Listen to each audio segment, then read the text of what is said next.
تو مکتوبات امام ربانی جس میں پنہا ہے راز بندگی، یہ وہ مکتوبات شریف ہیں۔ مکتوب نمبر 92 دفتر دوم، یہ مکتوب آپ نے لکھا ہے میر محمد نعمان ان کی جانب علیہ رحمہ، اور اس کا جو عنوان تھا خط کا، اس خط کا جو عنوان تھا وہ کیا تھا؟ ولایت قرب الہی سے عبارت ہے، اور خوارج کرامات اس کی شرط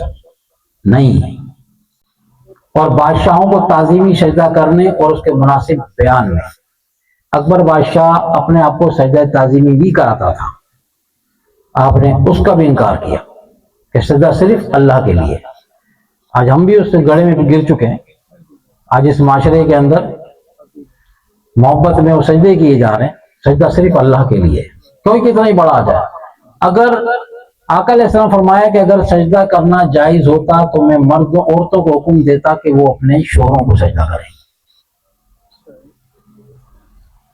ورنہ تو اللہ تعالیٰ کے بعد تو اگر کسی کا حق تھا سجدے کا تو رسول اللہ کا تھا صلی اللہ علیہ وسلم۔ سیدھی سی بات ہے، اللہ کے بعد حضور علیہ السلام ہے، اگر اللہ کے بعد سجدہ کرنے کسی کو جائز ہوتا تو حضور کا تھا، حضور کا حق تھا۔ نہیں، حضور نے فرمایا کہ اگر خدا کے بعد کسی کو سجدہ کرنے کی اجازت ہوتی، جائز ہوتا، تو میں پھر عورتوں سے یعنی جو بیویاں ہیں ان سے کہتا کہ اپنے شوہروں کو سجدہ کرو۔